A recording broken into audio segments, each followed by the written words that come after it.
یزیدی فوج نے دیکھا تو ایک دم سارے خیموں کو آگ لگا دی۔ بیبیاں خیموں سے نکل کر اس خیمے میں آئی جہاں بیمار امام لیٹا ہوا تھا۔ عالیہ کہنے لگی بیٹا اب تو وقت کا امام ہے، بتا خیموں میں جل کے مر جائے یا باہر نکل جائے۔ اجرکم علی الزہرا، امام فرماتے ہیں مفتی اماں جان بچانا واجب ہے۔ عزاداروں بیبیاں جناب زینب کے ساتھ خیموں سے باہر نکل آئیں۔ عزاداروں جب خیموں کو آگ لگی بچے اس طرح خیمے سے نکلے، حمید ابن مسلم کہتا ہے ایسا لگ رہا تھا جیسے تسبیح ٹوٹ جائے اور اس کے دانے بکھر جائیں۔ آل محمد کے بچے اس طرح میدان کربلا میں پھیل گئے۔ اجرکم علی الزہرا، غریبوں کی شام ہے۔ عزاداروں آپ رو رہے ہو، آپ کو کوئی تماچا تو نہیں مار رہا۔ عزاداروں آج سارا دن آپ نے گرمی اور دھوپ برداشت کی۔ عزاداروں کسی نے آپ کی مزدور کو تماچے تو نہیں مارے۔ یہ حسین کی سکینہ کا مقدر ہے، سکینہ بابا بابا کہتی تھی، شمر تماچے مارتا تھا۔ اجرکم علی اللہ۔ عزاداروں بیبیاں خیموں سے باہر آ گئیں۔ جب بیبیاں باہر آ گئیں تو جناب زینب نے تمام بیبیوں کو ایک جگہ پہ جمع کیا اور جمع کر کے کہا بہن ام کلثوم ذرا بیبیوں سے کہو اپنے اپنے بچوں کو تلاش کریں، کوئی بچہ کہیں گم تو نہیں ہو گیا، کوئی بچہ کہیں چلا تو نہیں گیا۔ عزاداروں یہ جملے کہنے تھے، جناب ام کلثوم رو کر کہتی ہیں بہن زینب حسین کے سینے کا تعویذ سکینہ نہیں مل رہی۔ میں نے کہہ دیا آپ نے سن لیا، حسین کے سینے کا تعویذ سکینہ نہیں مل رہی۔ جناب زینب فرماتی ہیں بہن ام کلثوم ایسا کرو تم فرات کی طرف جاؤ، میں مقتل کی طرف جاتی ہوں۔ عزاداروں جناب زینب مقتل کی طرف گئی، جناب ام کلثوم فرات کی طرف گئی۔ اب دونوں بہنیں پکارتی جاتی ہیں اور ڈھونڈتی جاتی ہیں۔ جناب ام کلثوم نہر فرات کے قریب پہنچی، لاشہ عباس پر نظر پڑی، کہا عباس سکینہ تو نہیں آئی۔ عزاداروں ادھر جناب زینب مقتل کی طرف جا رہی ہے۔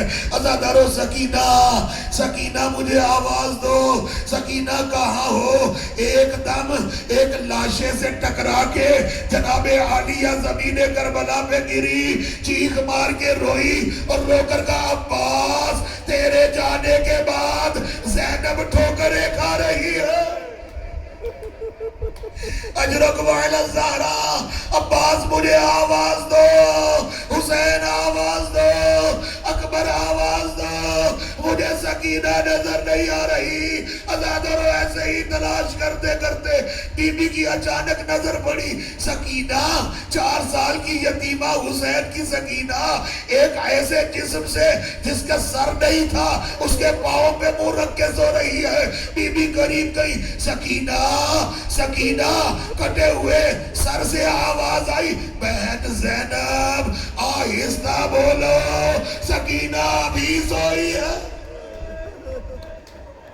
اجرکم علی الزہرا، شمر کے تماچے کھانے کے بعد سکینہ بھی سوئی ہے۔ عزاداروں بی بی نے سکینہ سلام اللہ علیہ کو اٹھایا، بیٹی سکینہ تم یہاں کیا کر رہی ہو؟ اس جسم پر تو سر نہیں ہے، تمہیں کیسے پتا چلا؟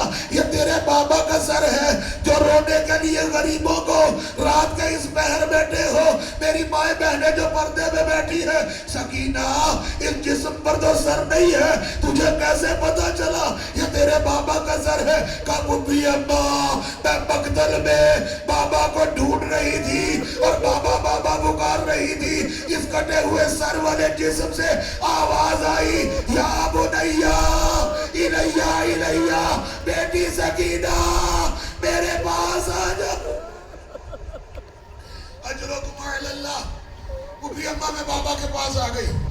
سنیں گے جملہ، بیٹی سکینہ ٹھیک ہے تو بابا کے پاس آ گئی، لیکن یہ بتا تو بابا کے سینے پہ سونے کی عادی تھی، میں نے کہہ دیا آپ نے سن لیا، تو بابا کے سینے پہ سونے کی عادی تھی، یہ قدموں پہ منہ رکھ کے کیوں سو رہی ہے؟ کہا پھوپھی ابا میں نے پورے بدن پر جگہ تلاش کی، ہر جگہ پہ تیر لگے ہوئے تھے، مجھے کوئی جگہ نہیں مل رہی تھی، بابا کے پاؤں خالی تھے، میں پاؤں پہ منہ رکھ کے سو گئی۔ اجرکم علی اللہ، مولا آپ کی بہنوں بیٹیوں کی چادروں کی حفاظت فرمائے، مولا آپ کی حاجات کو قبول فرمائے۔ ایک بچی کی میرے ذمہ دعا لگائی گئی تھی، بچی ہے شہر بانو زیادی بیمار ہے، مولا آج کی رات کے صدقے جناب سکینہ کے صدقے اسے شفا عطا فرمائے۔ ہاں عزادارو، جناب سکینہ کو جناب زینب نے لیا، جناب ام کلثوم تینوں آئیں، چل رہی تھی کہ اچانک جناب زینب نے ایک لاشے کے ساتھ ٹکرائی۔ اب جو بی بی نے دیکھا دو چھوٹے چھوٹے بچے، اپنی آوازوں کو آزاد چھوڑو، اللہ جانے اگلے سال ہم میں سے اور آپ میں سے کوئی ہو یا نہ ہو، دو چھوٹے چھوٹے بچے۔ اب جو جناب زینب نے جھک کر ان کے سینوں سے کرتے اٹھائے تو گھوڑوں کی ٹاپوں کے نشان، گھوڑوں کی ٹاپوں کے نشان۔ ایک بچے کو جناب زینب نے اٹھایا، ایک کو جناب ام کلثوم نے اٹھایا اور دوبارہ مڑی کا مقتل کی طرف، اور ایک جملہ کہا، حسین بھیا لاشیں تو نے بھی اٹھائے تھے، آج ایک لاشیں زینب بھی اٹھا رہی۔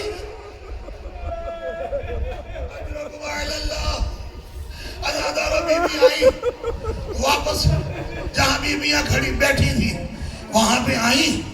عزادارو مقتل کی ایک روایت ہے، اب مجھے نہیں پتا، لکھا ہے کہ حر کی بیوی پانی لے کر آئی، سن لیا آپ نے؟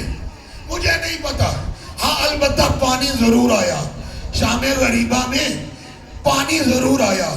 جب پانی آیا نا تو جناب زینب نے چھوٹے چھوٹے بچوں کو جمع کیا، جناب سکینہ کو بلایا، دل دکھے مجھے معاف کیجئے گا، سکینہ سکینہ تم پانی مانگ رہی تھی نا، دیکھو پانی آ گیا، سکینہ یہ لو پانی پی لو۔ کہا نہیں پھوپھی اماں مجھے پیاس نہیں لگی، میرے بابا چلے گئے، میرے چچا چلے گئے، میرا بھیا اکبر چلا گیا، پھوپھی اماں مجھے پیاس نہیں۔ کہا نہیں سکینہ پہلے چھوٹے بچوں کا حق ہے، پہلے پانی چھوٹے بچوں کو پلایا جاتا ہے، موت آ جائے جملہ نہ کہہ پاؤں، یہ جملہ سننا تھا۔ سکینہ نے پانی لیا، مقتل کی طرف چلنا شروع کیا، جنازے میں زینب پیچھے، سکینہ کہاں جا رہی ہو؟ کہا پھوپھی ابھی تو آپ نے کہا پہلے چھوٹوں کو پلایا جاتا ہے، ارے میرا بھیا علی اصغر مجھ سے بھی چھوٹا ہے۔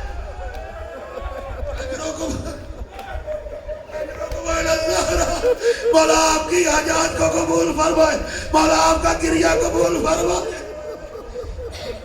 اجرکم علی الزہرا، اٹھاؤ جھولیوں کو عزادارو، یہ خاندان خالی نہیں لوٹاتا، جن کے پاس اولاد نہیں اولاد مانگو، جن کے پاس رزق نہیں رزق مانگو۔ عزادارو آج کی رات اپنے بچوں کو پیار نہ کرنا، سکینہ بابا کو یاد کر رہی۔ اجرکم علی الزہرا، ساری بیویوں کو بی بی نے جمع کیا۔ جب ساری بیویاں ایک جگہ پہ جمع ہو گئی، ایک بی بی نے کہا پہلے تو عباس پہرا دیا کرتے تھے۔ میں نے کہہ دیا آپ نے سن لیا، پہلے تو عباس پہرا دیا کرتے تھے، آج پہرا کون دے گا؟ علی کی بیٹی نے یہ جملہ سنا، کہا آج علی کی بیٹی زینب پہرا دے گی۔ میں نے آپ کی زحمتوں کو تمام کر دیا، آج علی کی بیٹی زینب پہرا دے گی۔ عزادارو جلے ہوئے خیمے کی چوب اٹھائی، اٹھا کر بیبیوں کے ارد گرد بی بی نے چلنا شروع کیا، الحافظ والحفیظ، اپنی آوازوں کو آزاد چھوڑو، الحافظ والحفیظ، الحافظ والحفیظ۔ تیسرا جملہ کہنا تھا، ایک گھوڑے سوار آتا ہوا دکھائی دیا، بی بی کی نظر پڑی، وہیں سے پکار کے کہا اے گھوڑے سوار وہیں رک جا، آگے نہ آنا۔ گھوڑے سوار نہیں رکا، بی بی جلال میں آ گئی، اے گھوڑے سوار وہیں رک جا، جانتا نہیں میں علی کی بیٹی ہوں، جانتا نہیں میں کی بیٹی ہوں. علیشا جی گھوڑے سوار نہیں رکا, گھوڑے سوار آگے بڑھا, بی بی کو جلال آیا کہ گھوڑے سوار وہی رک جا